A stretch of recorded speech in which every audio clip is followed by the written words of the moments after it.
کے اندر استعمال ہونے والی کورس آف ٹرمنالوجی جو ہے وہ کس طرح سے ہے اور یہ تاروں کے اندر ہمیں کیسے پتہ چلتا ہے.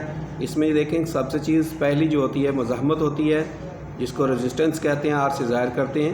اگر ہم کوئی تار کسی آلے کے ساتھ استعمال کرتے ہیں اور ابھی اس کو ہم نے برقی پریشر کے ساتھ نہیں جوڑا، کسی جنریٹر یا بیٹری کے ساتھ، اس وقت ہم جب اوہم میٹر لگا کے اس کو چیک کریں گے تو وہ جو ریڈنگ دے گا اوہم میٹر وہ اس کی مزاحمت ہوگی. اور مزاحمت کیا ہوتی ہے؟ کسی بھی میٹیریل کی الیکٹران کے بہاؤ میں رکاوٹ پیدا کرنے کی صلاحیت ریزسٹنس کہلاتی ہے. اس کو آر سے ظاہر کرتے ہیں اور اوہم اس کی اکائی ہے. اسی طرح جب ہم اس برقی آلے کو کسی جنریٹر یا بیٹری سے جوڑتے ہیں تو اسے ہم برقی پریشر یا وولٹیج کہتے ہیں. وہ برقی پریشر اس کو ہم وی سے ظاہر کرتے ہیں اور اسے آن حالت میں وولٹ میٹر لگایا جائے گا، پھر ہم اس کی پیمائش کر سکتے ہیں اور وولٹ میٹر ہمیشہ متوازی میں لگانا ہے.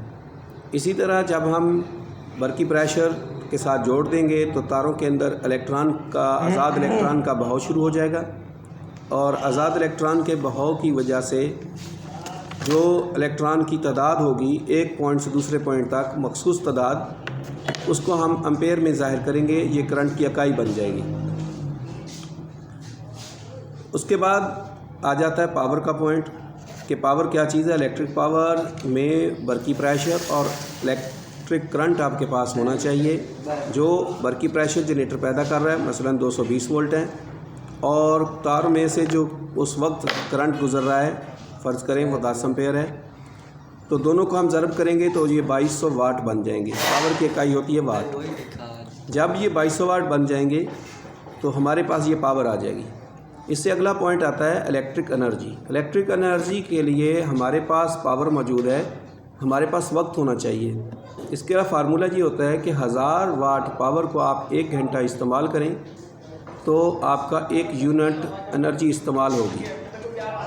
اسی حساب سے اگر ہم اس 2200 واٹ کو 1 گھنٹہ استعمال کرتے ہیں تو یہ 2 یونٹ سے اوپر انرجی استعمال کرے گی. اب یہ سمپل ہے، لیکن تھوڑا سا جب ہم اس کو انڈسٹری لیول پہ جاتے ہیں تو ایک لفظ اس کے اندر آ جاتا ہے پاور فیکٹر. پاور فیکٹر ہے حقیقی پاور اور ظاہری پاور.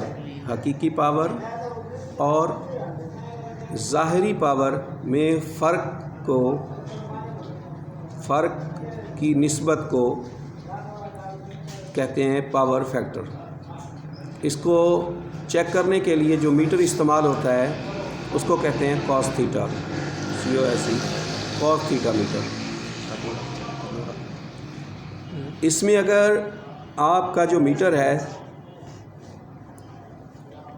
اس کی سوئی ہمیشہ 1 کے قریب کھڑی رہتی ہے اور ایک سائڈ پر اس کے IND یعنی انڈکٹر لکھا ہوتا ہے اور دوسری سائڈ پر CAP یعنی کیپیسٹر لکھا ہوتا ہے اور 95 94 یا 85 اس طرح پوائنٹ دیے ہوتے ہیں دونوں سائڈ پر. سوئی اگر ہماری IND کی طرف جا رہی ہے تو اس کا مطلب ہے کہ انڈکٹیو پاور بڑھ رہی ہے، اس کو کیپیسٹر کی ضرورت ہے، اس کے ساتھ کیپیسٹر لگایا جائے، پاور فیکٹر ڈاؤن ہو رہا ہے.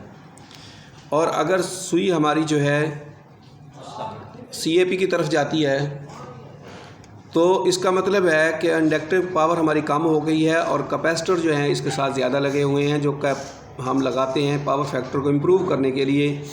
تو اس وقت ہم نے پھر کیپیسٹر کی تعداد کو کم کرنا ہے تاکہ ہمارا جو پاور فیکٹر ہے وہ 1 پر یا 1 کے قریب آ جائے. لیکن ایک جو یاد رکھنے کی بات ہے کہ جو بھی ایلیمنٹ والا ہمارا اکوپمنٹ ہوگا، چاہے وہ ہیٹر ہے، چاہے بلب ہے، چاہے فین ہیٹر ہے، تو ایسی کوئی بھی چیز جو ہے اس کا پاور فیکٹر ہمیشہ 1 کے قریب ہوتا ہے، تو ان کے اندر کیپیسٹر لگانے کی ہمیں ضرورت نہیں ہوتی. یہ 3 فیز موٹروں کے اندر ہمیں ضرورت پڑتی ہے کیونکہ سنگل فیز موٹر کے اندر ساتھ اس کے کیپیسٹر آلریڈی لگا ہوتا ہے، وہاں پہ بھی ہمیں کیپیسٹر لگانے کی ضرورت نہیں ہوتی. ٹھیک ہے.